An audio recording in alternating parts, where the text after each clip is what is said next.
So the first part of our standard for MD4 has to do with creating a survey question and collecting the data. The next part focuses on displaying or showing that data in either a bar graph or a line plot.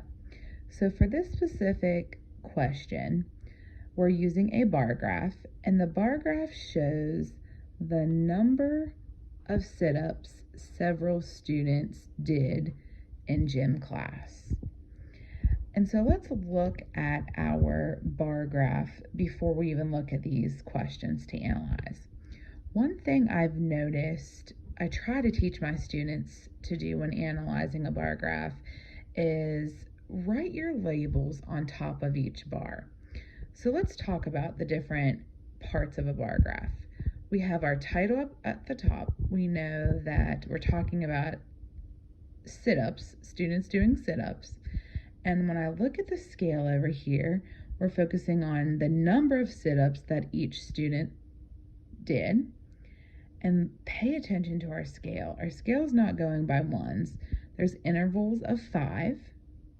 Okay, so I'm counting by 5s. And lastly, at the bottom, my categories are labeled with the names of each student. So we have 5 students that were participating in gym class doing their sit-ups for this particular graph. So let's look at Tristan, for example. I see Tristan's bar goes all the way up to 20. So I'm going to have my students put a 20 right up top.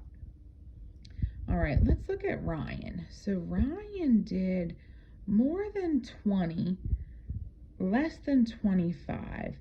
I think it would be a good estimate. He's right there in the middle. I'd probably say he did about 23. Move down to Greg. One thing again, he doesn't land on exactly 5. He doesn't land on 10. He's right there in the middle. I think it's a fair guess to give him an 8. Danny, he lands exactly on 15. And Antonio, once again, is between 5 and 10. I think we could give him an 8 as well. So yes, I know that the numbers are listed off to the left. However, a coworker and I have found that if the students could take the time to actually analyze the numbers and write it on top of each bar graph, we found them to be more successful when it comes to actually answering questions to analyze the data.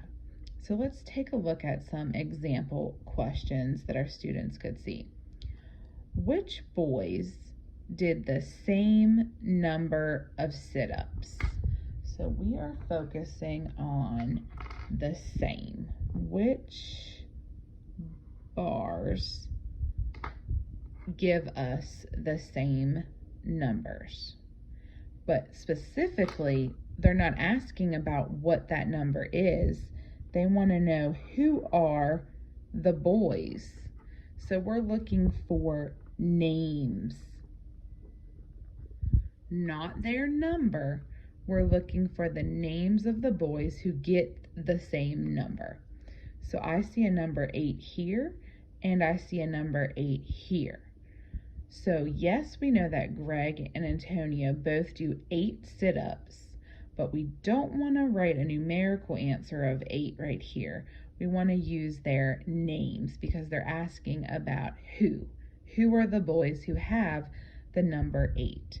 And so on the line, we would want them to write Greg and Antonio.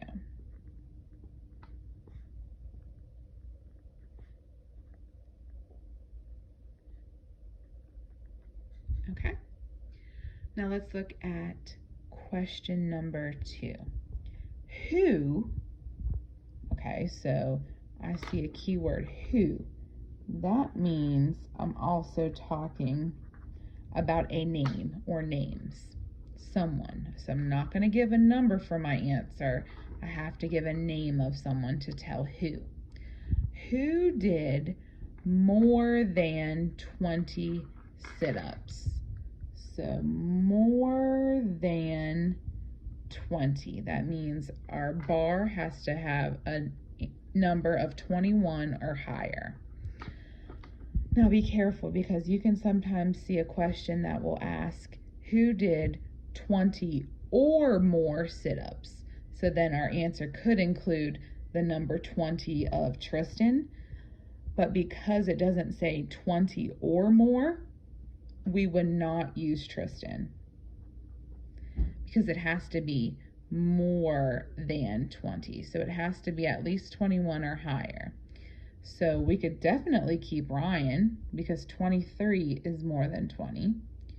However, we're going to get rid of Greg, and we know Greg and Antonio have the same amount, so we're getting rid of Antonio as well. And we know 15 is less than 20, so we're not going to use Danny. So the only person who had, or who did more than 20 sit-ups would be Ryan. And pay very close attention to how they word these questions, because once again, it could say who did 20 or more. And if it did say that, then we would also include Tristan.